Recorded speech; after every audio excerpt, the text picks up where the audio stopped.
Hi, I'm Christian. And I'm Angela, and we are married And bored.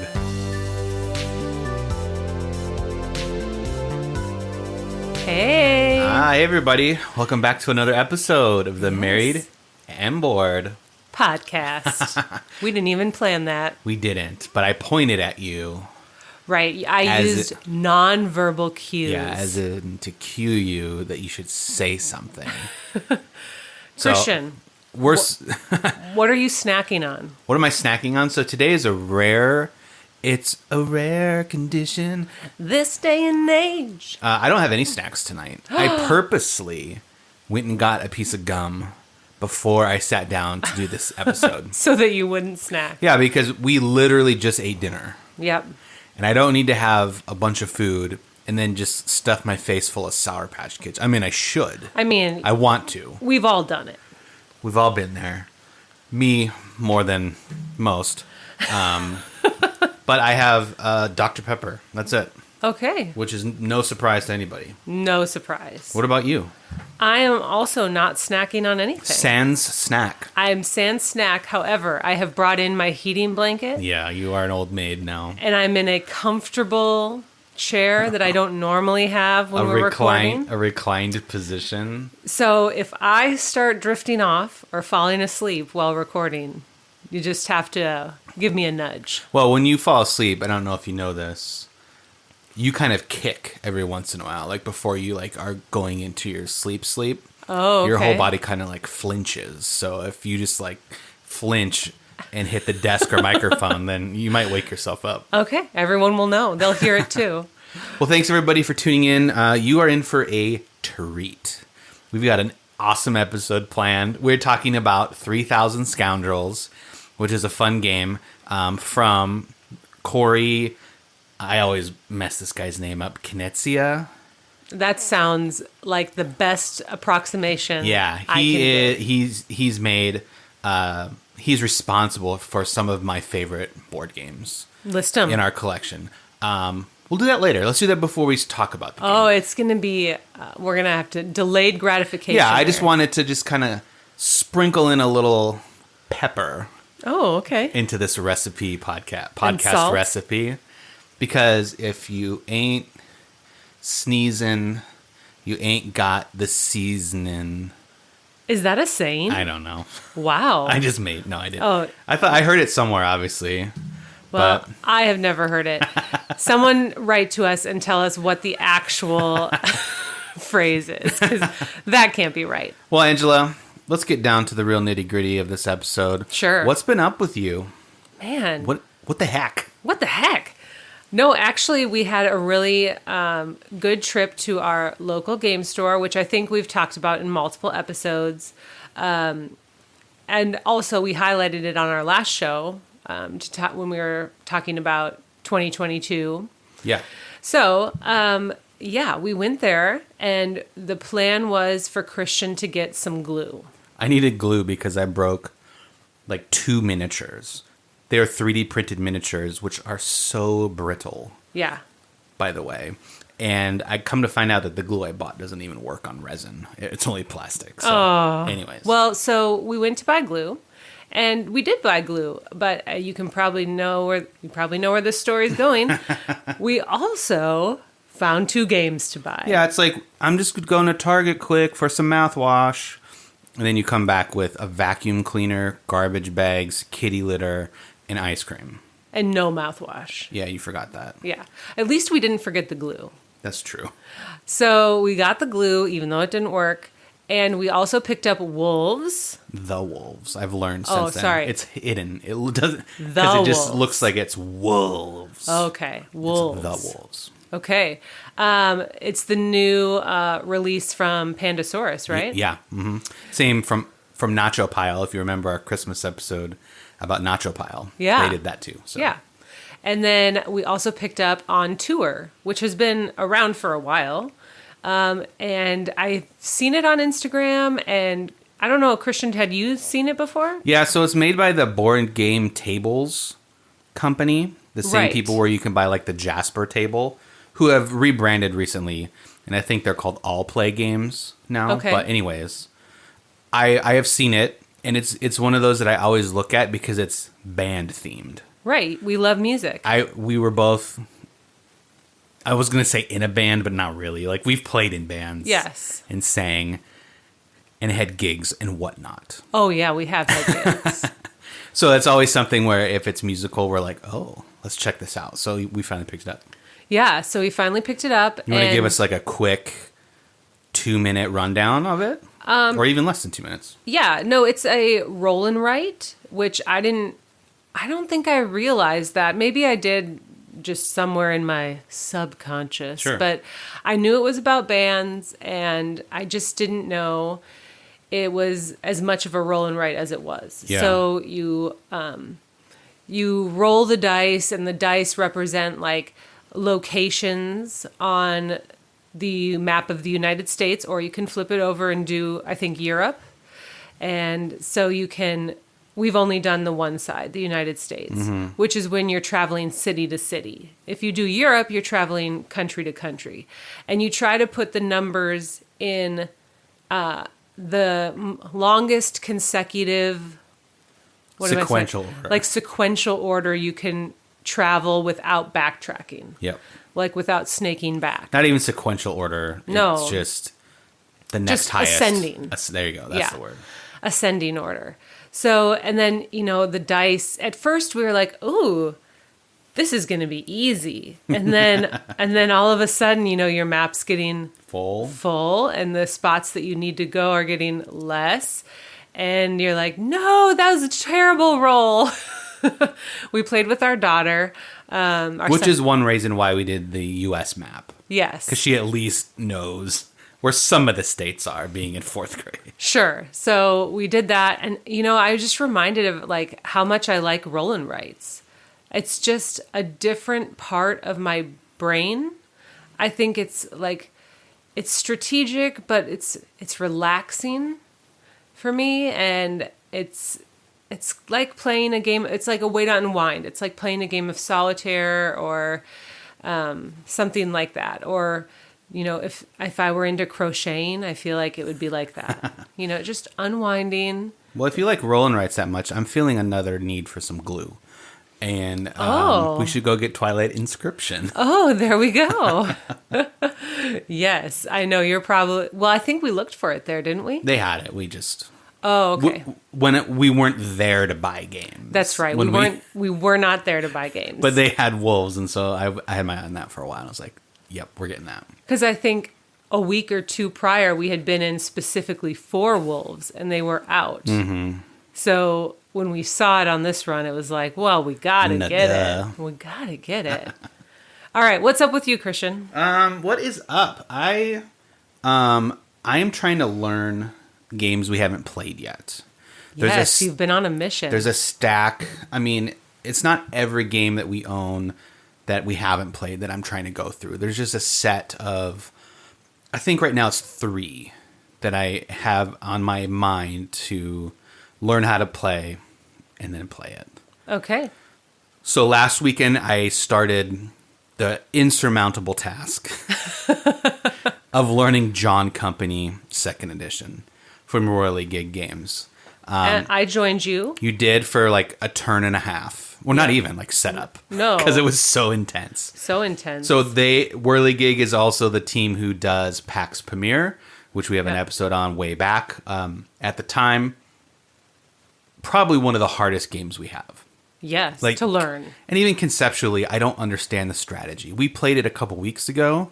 Yeah, we did. To do like a refresher, and like I'm like I don't know what I'm supposed to be doing, and it's 7 turns into this thing. Like I don't know. Right. I think we know like we can get through a game. We just don't.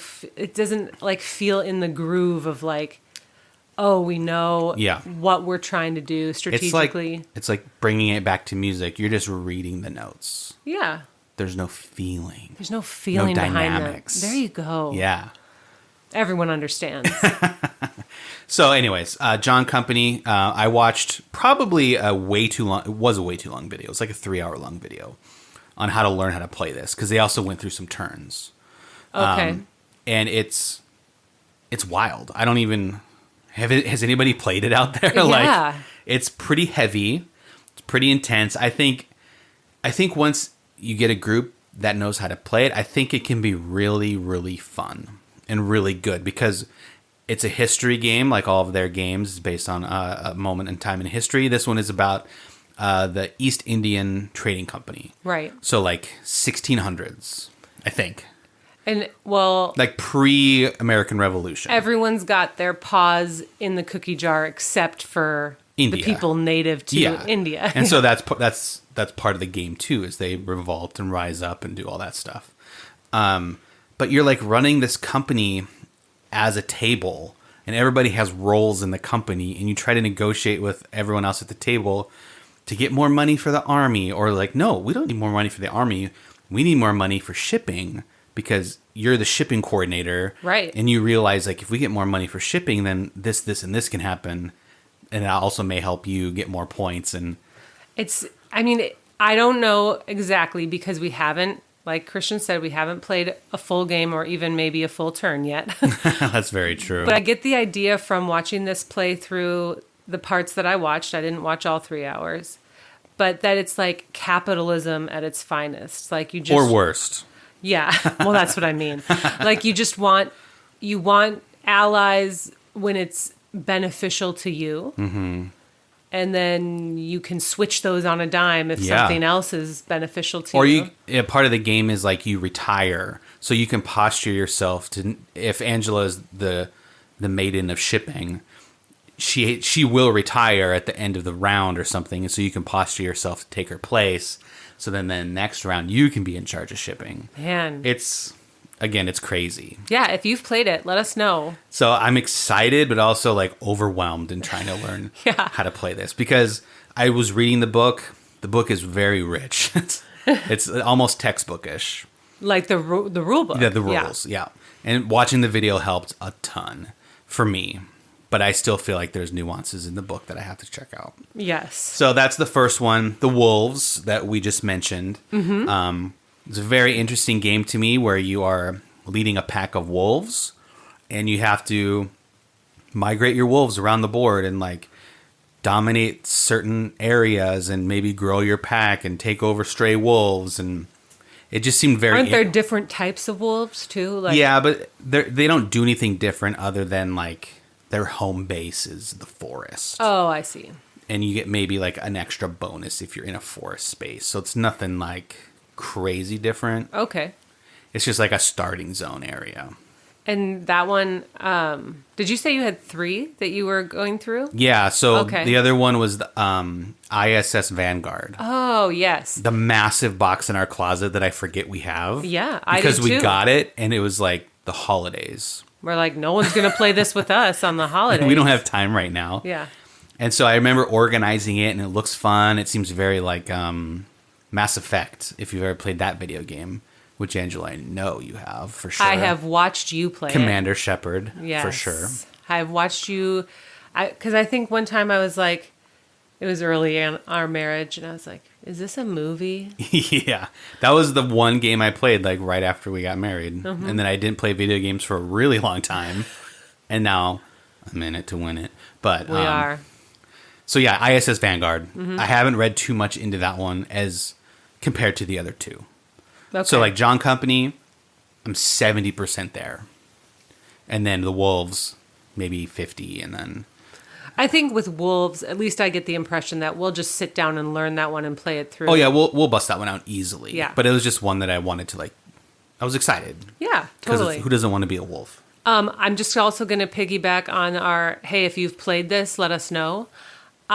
We talked about how we love music. I am really seriously looking at Lacrimosa. Oh, and yeah.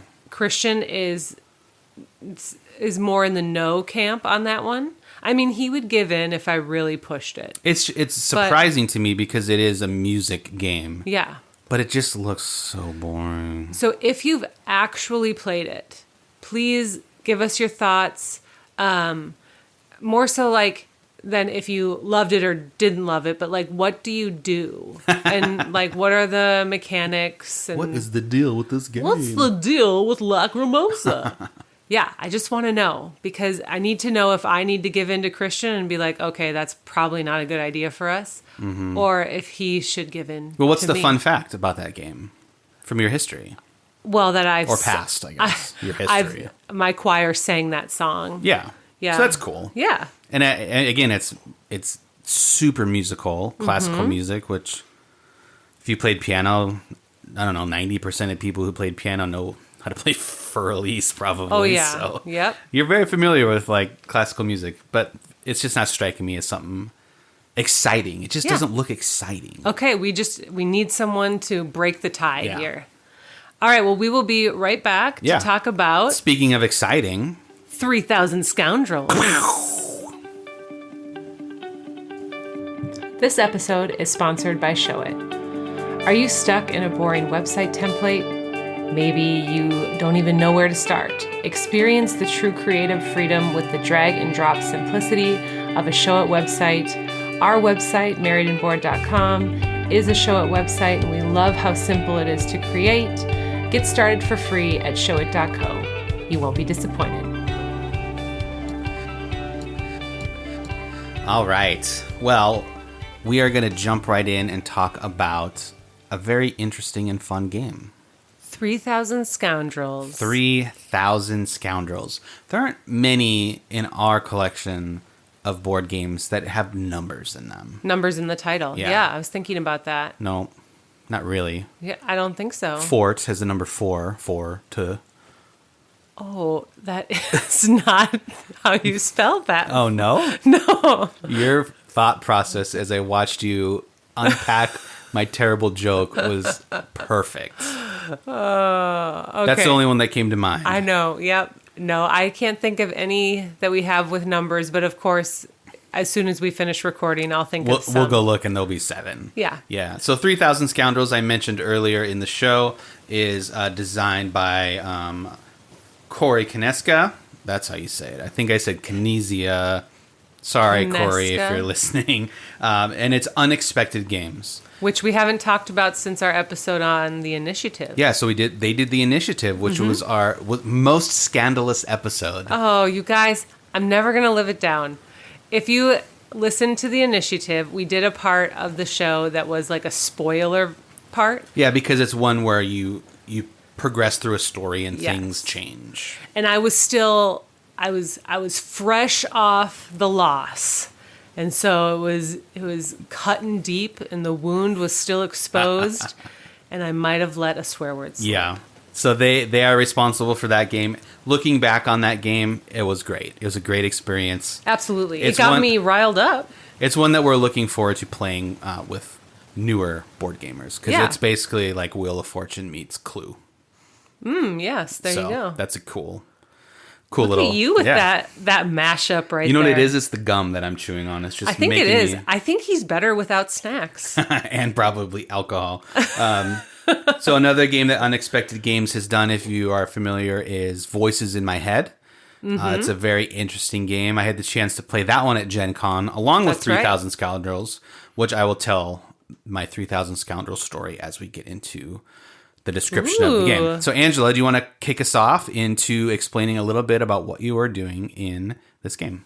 All right, so in 3,000 Scoundrels, everyone's going to take on the role of like leaders or rival leaders in the American frontier, looking to take the most reputation. And the way you do that is by stealing, are they cases or are they safes? They're safes because someone from the future traveled back in time with technology. Ah, yes. So the Traveler, that's Yes. what, yeah, right? Yep. The big ominous god figure. Well, the cowboy figure. Oh, cowboy. Or the outlaw. So brought back this, so you're trying to, rival leaders trying to get the reputation points. And the main way you do that is by getting these cases, which are secret to everyone but you. And you get to use a little bluffing technique on those. And you can also, you use your playing cards every round to do actions. And those playing cards you can also bluff. So there's a little bit of bluffing there. People can call you on your bluff, but you still get to perform the action. And then you can earn reputation by hiring some scoundrels onto your team. And this is the really fun part because each scoundrel comes, so I think it's called a trait and then a job or something. And then what you do is you literally like slide the card into it's like a double sleeve. So the sleeve part has like a dress or like some sort of attire for the person that's on the card. There's actually, and I might have been the one who put this together, there's a clear acrylic card in there. So it's great because it gives you a bunch of sleeves. Yes. And then you put an acrylic card that's see-through. So if you've ever heard of Gloom, is an older game back in the day of like even like the tabletop show on YouTube with Will Wheaton. He did one called Gloom where you can stack clear cards on each other. And so you can see through it. So you put a scoundrel card, like Angela said, nest it behind, and the attributes kind of change. Yes. Depending on which ones go together. So I don't know if that's where it gets his name. Like I haven't tested it out. No, that is. Mathematically, are there 3,000 possibilities? Yes. That's so fun. Yeah. Look at that. What is that called in math? Permutation? Permutation. I got it right. Yes. Yes. It's the gum. It is. I'm on fire. And then I don't think did I wrap that up, the description? I think that was a pretty good thing. Okay. Everybody has a unique player power, Yeah. but otherwise you're kind of doing the same thing. You're bluffing, possibly, to take actions. Mm-hmm. Then you have to hire a scoundrel who unlock more actions based on the card you play or bluff. Yes. And then you have some henchmen that allow you to call someone's bluff. Yes. But if you guess wrong, then they get sent to jail. And so it's a frontier game. Break out the lasso and giddy up. It's like a weird, not a weird. Well, it's like a weird poker. Yeah. In a way, it's like, do you really have three of a kind? It's like, I don't think so. Right. And you call someone on their bluff. So Totally. Let's jump into it, Angela. Ease of setup and tear down. Like, what are we looking at here for this game? Well, I suppose you kind of alluded to it just then with the setup of the cards. The first time you play it, there's probably more setup. Oh, yeah, it was a mess. Yeah. But it does come with sleeves. And then it came with the acrylic insert. Yep. Yeah. So you do have to set that up the first time. And after that, it's pretty simple. I wouldn't say it's the simplest. There's like a player board and there's chits and there's a main board. And so there's a few components and Christian's favorite small cards. Ugh. So there's that. And then there's regular sized cards, which are the scoundrels. So it's not hard and it's not easy. Yeah, I would say the most time-consuming part of this whole process is at the end of the game. Because during the game, you have two stacks. You have a stack of the sleeved traits, and then you have a stack of your scoundrels. And so as the game progresses, you just grab the top of the trait, the next scoundrel, sleeve them together, they go in the market. Right. And so you do that, I don't know, I'll just say 20 times in a two-player game. Mm-hmm. Probably more than that, honestly. And then at the end, they suggest that you undo it. Because otherwise you'll have to do it the next time you play, and you don't want, the distinguished butler to always be that combination. Right, you might want the traitorous butler. Yeah. Stuff like that. So you have to reset it every time. That's where the most of your time is going to be spent. Good point. Preparing this game. The teardown is the beast. Yeah. Yeah. Because the player boards, they're very simple. You get your set of 7 poker cards. Mm-hmm. You get your set of, I think we got it early or had like an early release. So we have like these cool little like poker chip style henchmen. So that's pretty cool too. So and that's all you need in terms of a player setup. But then there's the whole sleeve cards, and that's where the time comes from. And you know what? I wouldn't do it any other way because the sleeved cards part is one of the coolest parts of this game. It's just, hey, be aware. That's going to take you a minute. Yep, for sure. Ease of, I guess, accessibility to teach other people or ourselves. Yeah, this one's interesting. We taught our 7-year-old to play, or he's 6. He was 6 at the time. He's 7 now. Whatever, however old he is, we taught him how to play it. Mm-hmm. And he did, like most games that he plays with us that are, adult, like Marvel Champions. Have to mention that every episode. Throw it in there. Or like the music. Going through the motions is there. Mm-hmm. It's the strategy that's not. Sure. So I'm excited to play this with someone, beyond a 7 or 9-year-old. Yeah. Yeah. Well, more than just us two. Yeah. Like if there was more than 2. I think it's very simple to learn. Yeah. You have, the player boards are very clear. It's just basically you play one of the cards you have in your hand. It might match the action you're taking. Or it might not. But it doesn't matter because you still get to do that action even if you're lying. Yes. It's up to everyone else to be like, she's lying, and try to call them out on it. So if you can read people, you can play, you don't even have to read people. You just have to just decide what to do. Yeah. I mean, and really like you're peeking on safes to see if they have the highest value or a value that you want. Yep. And trying to get the highest value before anyone else does. So really it's just like, that's just reminds me of memory, like the simplest game ever, like just flipping over tiles. And I don't think there's anything mechanically that should be hard to learn in this game. I think it's just a matter of, is the theme appealing to someone and the strategy? For sure. Yeah. Mm-hmm. I think it's very easy to learn. I think it's a good game. Much like, I would say, with my experience with all of Unexpected games, they're very new gamer friendly. Yeah. So that's really cool. Mm-hmm. And they're all so different. That's true. Thematically, the next category we have is always like, how well does it do living in the world that it's trying to build? Yeah. And I think this one does a really good job. It's supposed to be Westerny. It's supposed to be American frontier, kind of outlawish. But also cyberpunky, because it's got the future tech. It does have the future tech.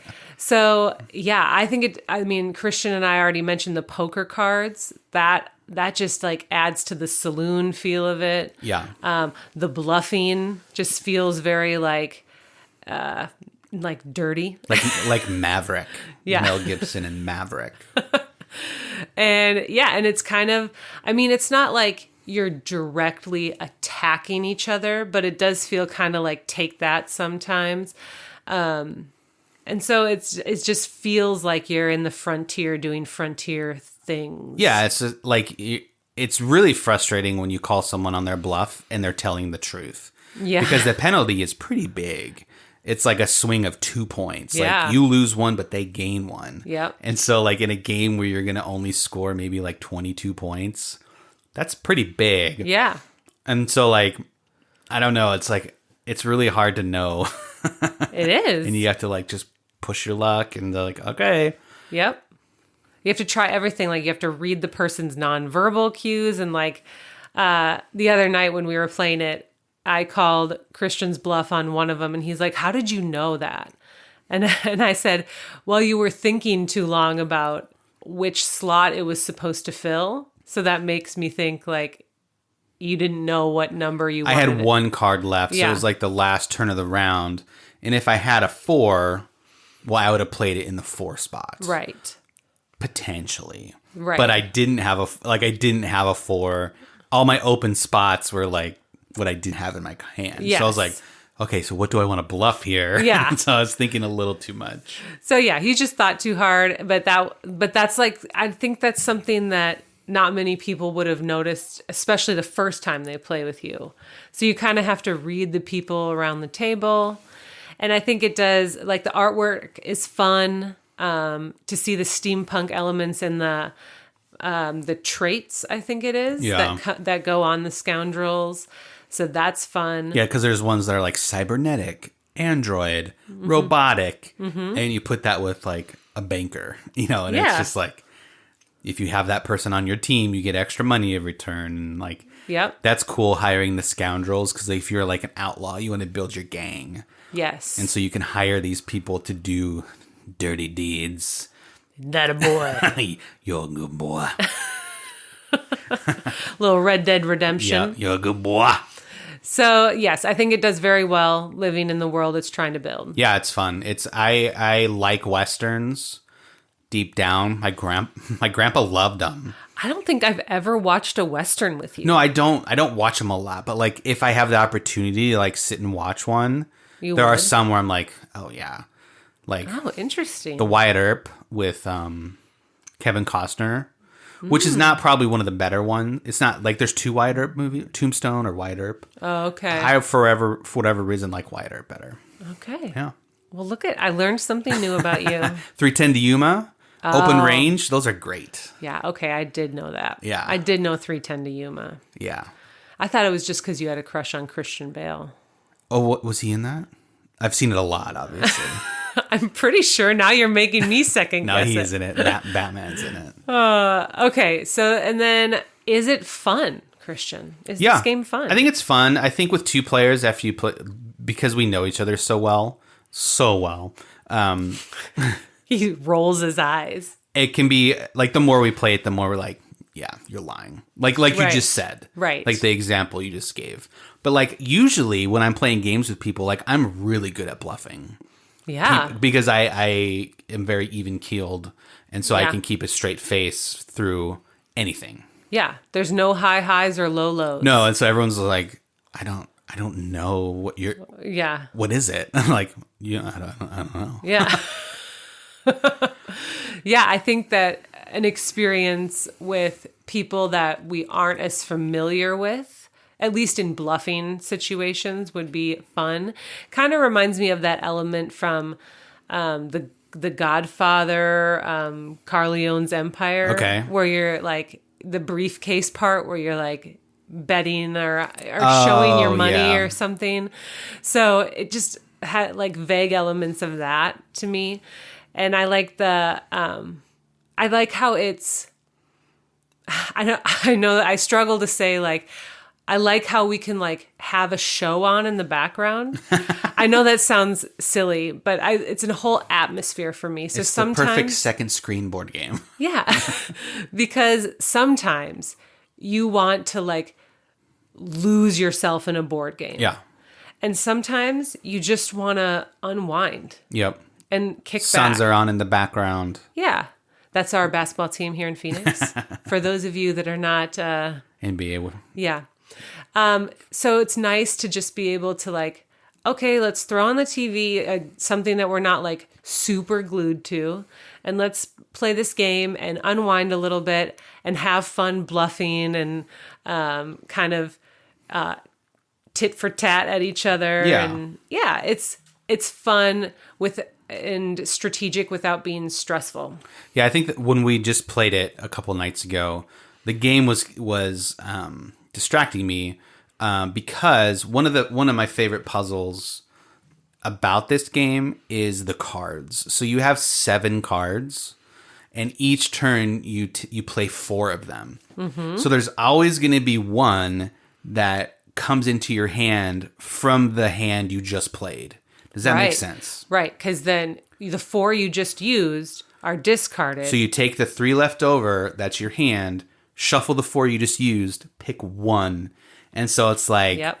I bluffed my 4 last time, but now I actually have it. Like, Yes. and trying to remember what your opponent may have done. Right, because you don't get to see all their cards even after the end of the round. So Yeah, and that's fun too. Unless someone calls you out, you don't have to reveal if you told the truth or not. right. Yeah. Yeah, it's just like poker. And like so you said. with that game on in the background, I know I missed a bunch of times, like a handful of Right. times where you're like, all right, this is a 3. And I mentally was like, yep, that's a 3. And then on TV, they're like, oh, Devin Booker for 3. And I was like, yep, 3.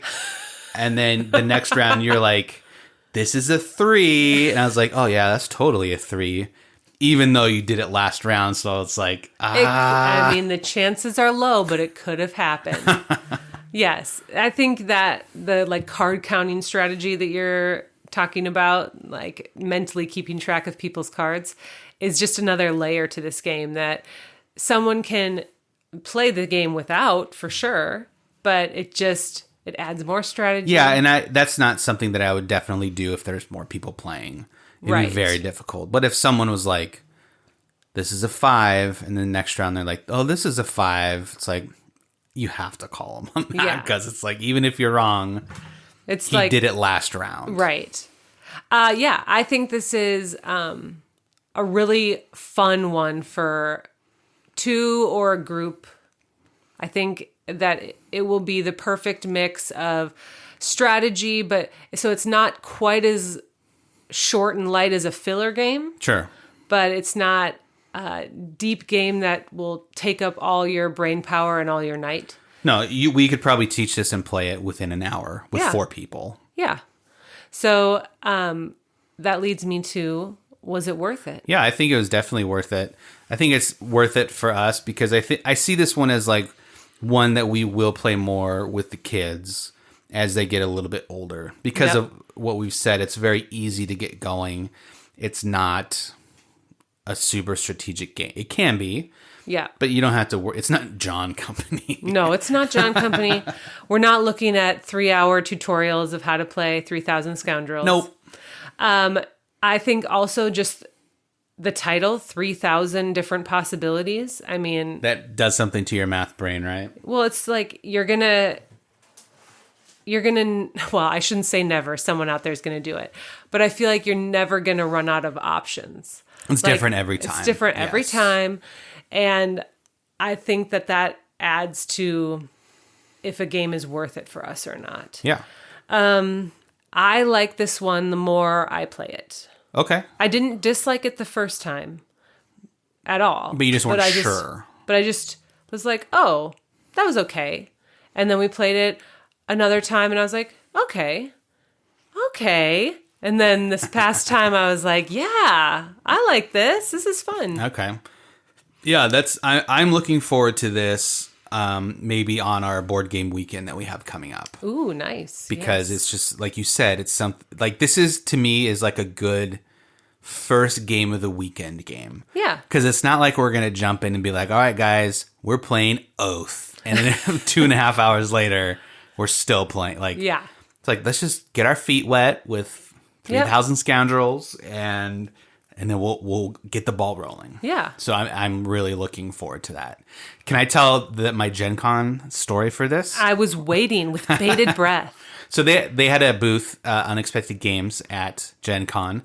Had the opportunity to play this and Voices in My Head. Yes. And they were always packed, which was great. It was really cool. That's cool. So I played them both. I waited longer for Voices just because I wanted to see if it would be one for you and I. Mm-hmm. And then I think we realized it's a 3-player game, which I think since then they have released 2-player rules. Oh, interesting. I didn't know that. We just haven't, done that one yet. Both, that one is still very interesting and different. So that's fun.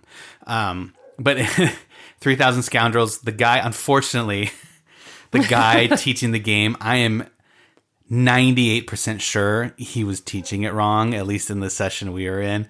And so there was just actions where I was just like, you play a lot of board games, and so you see iconography that looks like icons from other games, and you're just like, oh, so does this mean I get $1 every time I put a 3, like I bluff a 3? And he's like, no, you have to pay $1. And I'm like, that doesn't make sense. Why would I have to pay $1 to it was funny. There was just some funny things. And I even remember coming back, home to you and being like, we're going to get this game.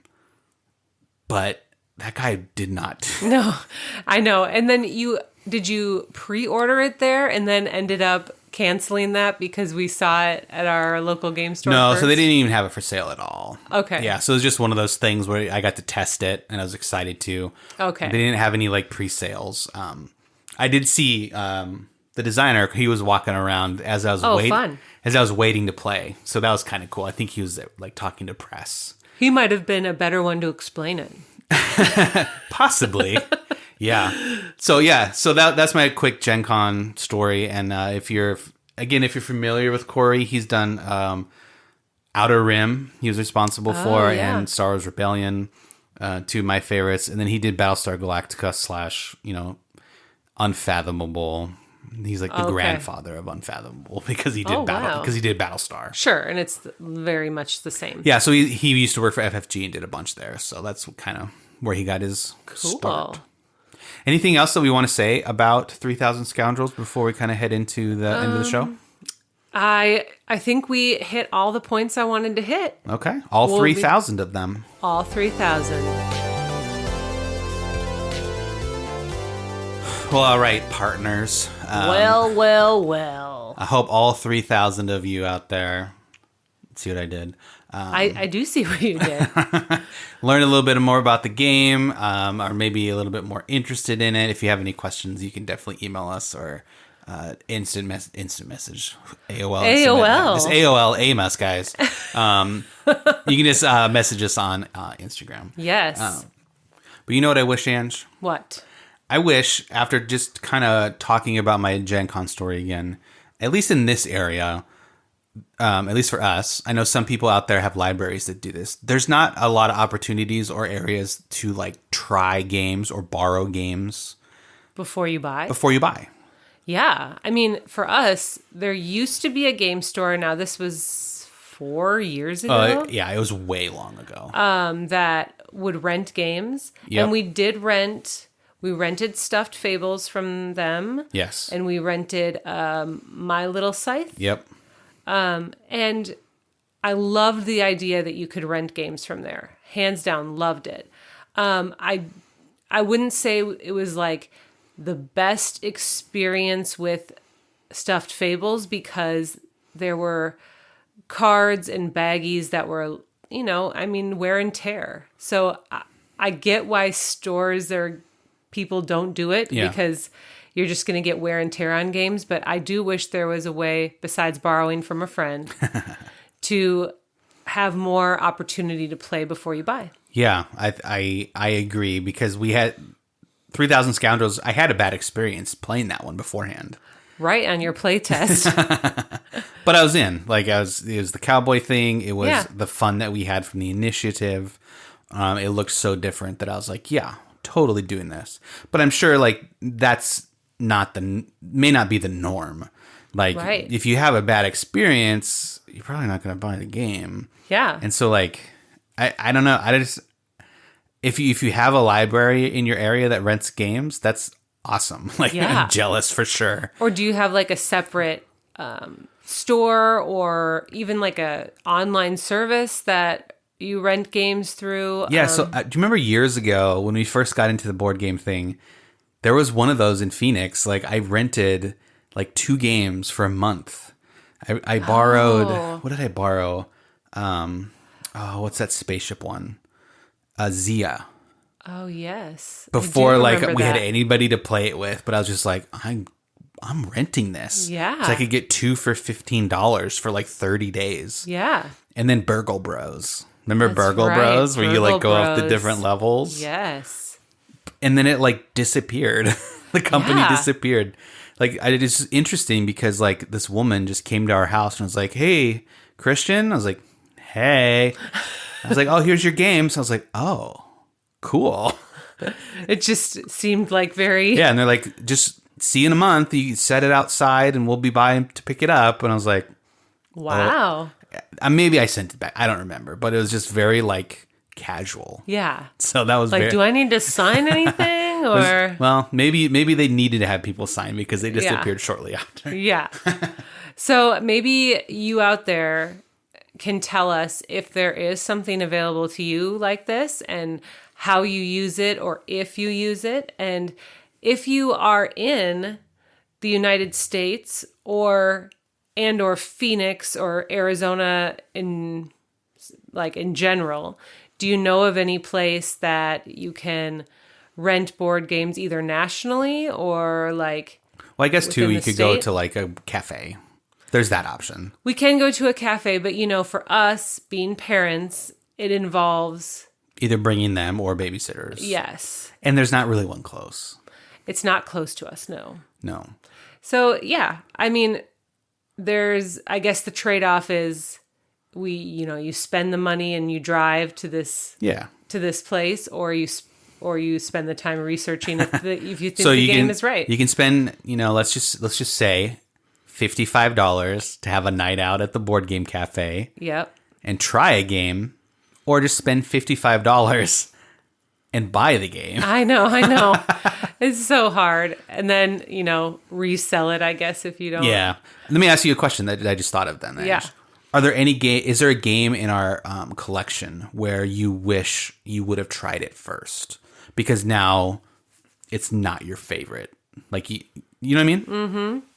Yeah, I know there are games like that in our collection. I'm just not certain off the top of my head what they would be. Sure.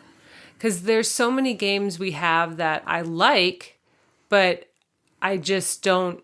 I wouldn't choose to play it over a new one that we just got, or something like that. Like ones that we want to keep in the collection because Yeah. we know they're good, and pulling them out every once in a while is fun. Yeah. Maybe Polynesia. Okay. It's a good game. Yeah, it's interesting. I just don't know that I would choose it over any of the other games we have. Yeah, that's fair. I was trying to think of one too, and nothing really comes to mind. Right. There's the ones I just don't like. Like worker placement games are not my friend. Mm-hmm. So, but usually the first time I play, it's fine. Mm-hmm. It's the second and third time where I'm like, yeah, this strategy I don't get.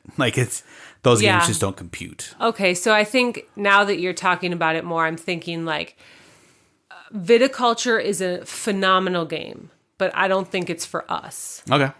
So me and Christian personally probably wasted our money on that one. Maybe. And maybe also with Gollum. Yeah.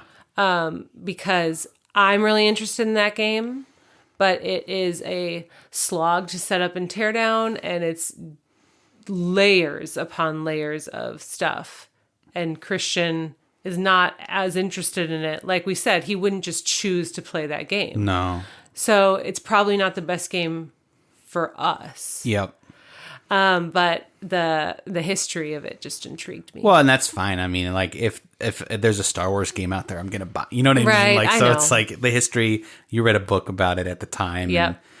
I enjoy history. I just don't know that part Right. of history. So it's an interesting conversation. yeah. So if you have a library that does it, you're so lucky. You're so lucky. Let us know, and we'll come to Wherever it is. Toledo. If it's international, we would We'll still come. Yeah, we would be happy to just fly across the world. Yeah, totally. It's way worth it. Christian. Yes. What is bringing you joy? What has been bringing my outside of board games? My joy. So lately, what's bringing me joy? I think I'll go with the Last of Us TV show. Oh, I should have known you were going to choose this. Yeah, I was going to say guitar. I'm still going strong on guitar. I don't want to just keep on beating a dead horse, Marvel Snap. But there it is. the Last of Us TV show is very, very good. Yes. The third episode at the time of recording just dropped. So good. Really looking forward to how that show ends, how it expands on the game. I will say that I played the game to 40 to 50%. Okay. I don't finish video games. Why? I don't know. So you'll never believe this. Oh. But I like trying new things. Sure. Mm-hmm. Like board games. Mm-hmm. So when a game comes out, I'm like, oh, new. This one's new over here. Look at that. Look at that. So, I mean, I jumped on the Last of Us bandwagon super late. Okay. It's like a 2016 game. It's way old. That's way old. Well, in video game world, it kind of is. But when I first played it, it was like 2.5 years ago. Oh, okay. So the show's great. Love it. It's fun to see Pedro Pascal and the Bella from not Lord of the Rings, Game of Thrones, grown up and being Ellie. So that's really cool. I'm enjoying that. How old is she supposed to be in the video game? So in the video game, she's 14. Oh, okay. And I think in real life, she's like 19. Okay. Yeah. Yeah. She passes for 15-ish. Yeah. Yeah. Yeah, totally. What about you? What's been bringing you joy outside of games? Well, you guys, we had a feral cat in our garage. This is bringing you joy. Yes. Well, because I thought, so this past weekend, at the time of recording, we are at a Tuesday. And so this past weekend, I noticed that there was a cat in our garage, and it was hiding among other places, but mostly it was hiding like up underneath our car's front hood. So in the engine. In the engine. So we were quite literally thinking we would destroy this cat if we started our car. Who knows? So we put out food for it. We saw that in the morning, like after leaving food and water, like it was gone when we checked on the food and water in the morning. Mm-hmm. But we could never find the cat outside of the car. So I have a friend who does animal trappings for the Humane Society and rescues animals. And she gave us a professional cat trapper. Yeah, like a legit game trap. So that the cage automatically closes when they go get the food. And we got the cat, and it's like 8 weeks old. It's tiny. And right now, it's about 24 hours after it was found in the cat trap. So we brought it in. We've kept it in an enclosed space to not like overwhelm it. I've been trying to like warm it up to just people being held, being touched. Like, I'm not going to hurt you. And just in a 24-hour period, it has like, I've gone from not even be able to get near it, but without it like hissing or biting. Yep. To now like having it lay on me. And that's so cool. Are you crying right now? I'm not crying, but it's bringing me joy. No, I know. So right now, the quest is to let Christian have us keep the cat. We'll see. How far are you in that quest? I don't think I'm questing very well right now with you. Need some more stamina and luck points. Yep, I do. I need to draw like a special win the day card. Mm-hmm. It is a cute kitten because it's so small. So small. And it's black. Like, it looks, you can't really see any shape of it. It's when just it curls eyes. up. It's just a round black void. And then it's got big yellow eyes. Yep. Like those cats do. So it bit me a couple times, which I'm very not happy about. You were wearing gloves. No, yeah, totally. But I was like, through the gloves? Come on. Yep. And it still was like, gah. So, anyways. It would just also be like a really cool story. That we found this cat, or that this cat found us. Really, it did find us. I mean, there was no mama cat with it. There was no siblings. Like, you know, sometimes you find a litter together or whatever. Yeah, that's true. It was just somehow it got stuck in our garage. Mm-hmm. We don't know. We've never seen cats. Cats don't really wander our neighborhood. No. Every once in a while, we'll get a ping on our doorbell video that's like, oh, it was a cat at 3 a.m. But that's like 3 times a year. Yeah. Like, it's not that often. So this is just a big, like, moment of joy for me to, like, I mean, not just cuddle something cute, but to see the progression in just 24 hours. To see if it kind of, like, relaxes a little bit. Mm-hmm. Yeah. We need to figure out what we're going to do, for sure. So. TBD, everyone. TBD. Speaking of TBD, Ange, what you reading? Oh, Christian, you've caught me on the cusp. I finished a book today and started a new one. How many books in 2023 have you read? Actually, I can answer that exactly. Really? Let me look it up on my stats. Do some Jeopardy music. Sure. So I'm reading a book actually as well called Paradox Hotel. And with most books, I don't know if I like it yet. Okay. It's just kind of like, it's just kind of going. It hasn't really drawn me in. Okay. I need a book to be like a movie. Like, it has to like suck me in pretty good. Yeah, it does. You cannot do you have to have plot over substance. Yes. Plot over character development. Unless I'm like way into whatever it is, because like I like history stuff, so I'll read through a history book, not like a textbook, but like. Yeah, a Revolutionary War book, stuff like that. Okay, I have read 11 books so far. Are you serious? Mm-hmm. It's been 4 weeks. I know. So I just finished. I know it's not technically one I'm currently reading because I just finished it today and started a new one. Okay. But I have to talk about it. It's Tomorrow and Tomorrow and Tomorrow. Okay. That's the name of the book. And it's about video gaming. Oh. So it's a really cool just slice of culture, especially for people. Now, this was just a tad before Christian and I were born, because I think the main characters in this book are born like mid-70s. Okay. So we're not quite that. We're 80s babies. Yeah, we're 80s babies. So this is like just, a hop skip. It's like an before early us. one more generation. Yep. But it's just such even being 80s babies, like throwback to the like Oregon Trail on the computer. Oh yeah, like all like the early Frogger. 90s heyday and And just making video games. And then it's also just a really good book about relationships. Really? Mm-hmm. Okay. So that one I finished today. And then the one that I am physically reading is called Black Cake.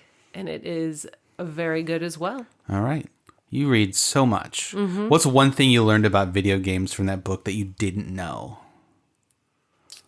Coming up next on no, I'm just Yeah, kidding. seriously. Everything. I mean, it's so hard to... Okay. I just didn't know if there's like, really? That's... I think just a new appreciation for like how brilliant you need to be. Okay. And not that like the teams of people who like actually physically implement the game aren't brilliant themselves, but I mean like the brain that comes up with, like the creative brain that comes up with the video game. Like the idea. And sees it from start to finish just blows my mind. Yeah, I feel the same way kind of about songwriters and like authors. Yeah. Where I'm like, I can play anything that's put in front of me. Yeah. But to go from like nothing to a song, it's like it's impossible. Yeah. How do you do it? I don't know. Guys, teach us. Teach us.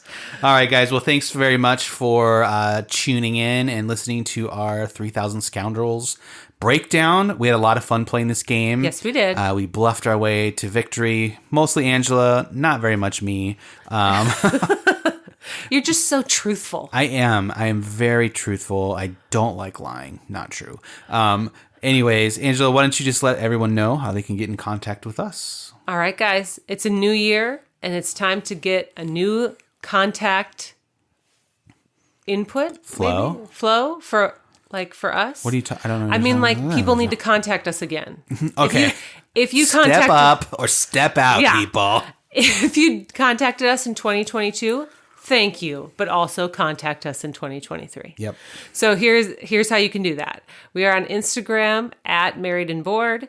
We have a website, marriedandbored.com, where you can do a form filler. We can be emailed, hello@marriedandbored.com. And also we're on Twitter. Are we?